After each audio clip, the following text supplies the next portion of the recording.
Hello guys, magandang buhay. Ito ngayon, nabigla po ako kasi ang YouTube ko is bigla lang po siyang naging 28,000 subscribers. Thank you po sa inyong lahat.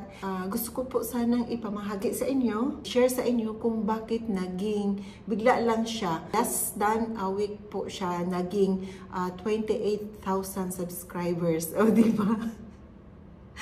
Actually, yung YouTube ko is matagal na yan. 2016 pa ata yan, ginawa ko. Tapos, wala akong content. For the sake lang na mayroon akong mapaglagyan ng mga videos ko, yung mga ganun ba. So, hindi talaga ako nag-isip na mag-monetize ng YouTube. Kaya nag-ano lang ako yung kung may video, yung usually yung mga travel video namin kasi mahilig kaming mag-travel ng asawa ko. So, doon ko sinisave ang mga video namin. Yung ganun lang. So, hindi talaga ako nag-iisip na mag-monetize sa YouTube. Ano pa yung subscriber ko? Mga 400 lang. Mga 400 lang, 400 or 300 plus, ganun. Ang baba. Tapos, na-curious ako sa YouTube. Bakit naman kung pagpalain, o diba, maganda din kung mag-monetize ka sa YouTube, no?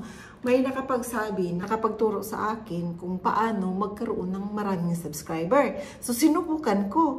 Bigla lang umangat sa akin, less than a week, naging from 400 ata yun or 300, hindi ko na maalala. Basta less than a week lang, naging 28,000 subscribers. Alam nyo, kasi ito yung ginagawa ko. Nag-upload lang ako ng mga short videos. Yung mga siguro sa isang araw, 3 short videos. Tapos bigla lang may mag-subscribe 1, 2 sa isang araw. Sabi ko, hey, ang ganda. Mayroong may natutuwa sa videos ko. Tapos bigla lang, boom. Sa isang araw, nagkaroon ako ng 1,000 subscribers. Tapos tuwang-tuwa ako, no? Tuwang-tuwa ako. Tapos yun, upload pa din ako ng upload kasi natutuwa ako sa result. Tapos, may isang araw din, nagiging 2,000 subscribers per day na. Tapos yun, inganyo na naman ako, maghahanap talaga ako ng mga video. Kahit yung mga, pupunta ako sa park, no, may mga pusa, videohan ko ng ilang minuto lang, tapos ilagay ko sa shorts. Marami nang manunood nun. Sa overnight, magkaroon ka na ng 5,000 viewers overnight. Ganon. So, di ba, mawawalan ka talaga ng mga ideas kung anong ipopost mo sa shorts. Kasi dami. 3 shorts in a day. Saan ka kukuha ng videos niyon kung wala? Kasi hindi ako YouTuber talaga. Hindi ko naggagawa ng content. Okay? Kung makikita nyo yung mga content ko dyan, kung ano lang yung mga ginagawa ko daily. Alam mo na akong, yung theme ng aking YouTube, ng aking channel. Kung ano lang yung daily ko, random videos lang. So, wala talaga akong, kaya wala akong subscribers. Kunti lang talaga. Ngayon lang ako nagkaroon. Kaya, shock na shock ako. Tapos gusto kong, kung gusto kong i-share din kasi baka gusto nyo din magkaroon ng maraming followers. So, ganito lang. Mag-upload lang kayo mag-upload ng mga shorts 3 times a day. Tapos yun, marami nang sa inyo. Kahit ano lang, alam mo kung anong videos ang maraming manonood sa iyo is yung videos ng mga animals. Mga pusa, yung mga ganun.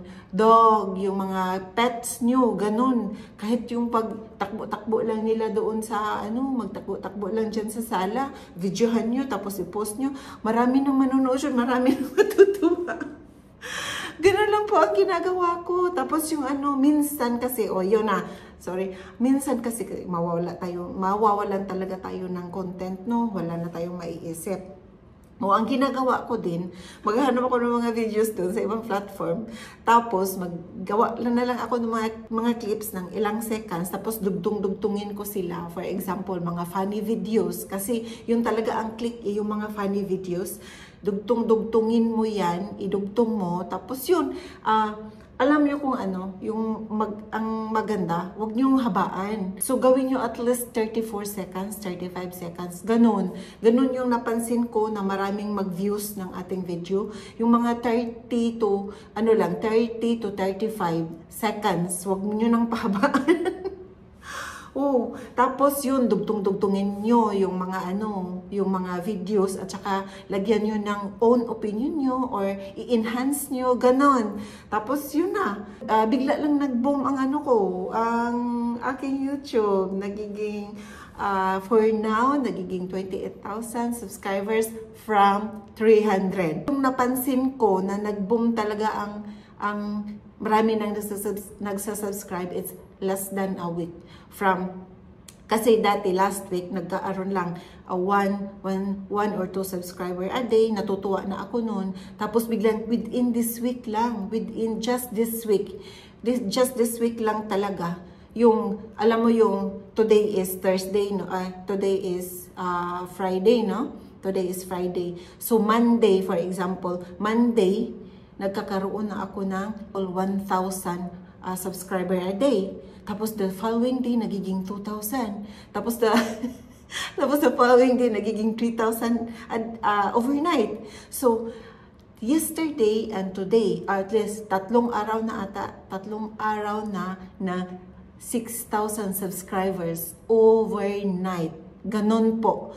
So, short lang po, upload lang po ng shorts. Maraming shorts kung gusto nyong magkaroon ng maraming subscriber. Tapos, random po. Dapat pa iba-iba po. Wag yung isa lang na kung pa iba-iba po kasi kung gusto nyong maraming followers, pa iba-iba po ang shorts natin. Basta animals po, funny videos, ganon po ang maraming manunood at saka maraming magfa-follow sa inyo. Sana po may natutunan kayo today at sana magkakaroon din kayo ng maraming subscribers tulad ko kahit hindi po ako isang content creator, hindi po ako marunong magsalita, pero yan, nagpapakita na po ako sa inyo. Nagsasalita na po. Hindi po ako nagsasalita sa camera eh. So, yun po. Thank you so much for watching, and then I know you will thank me later. Ang sa tingin nyo po ay nakakatulong po ang video na ito sa inyo. Sana po mag-like kayo dyan at saka pa-follow na din po ng aking maliit na YouTube channel para po ma-update din po kayo kung ano po ang aking mga susunod na i-upload. Thank you so much, and thank you for watching.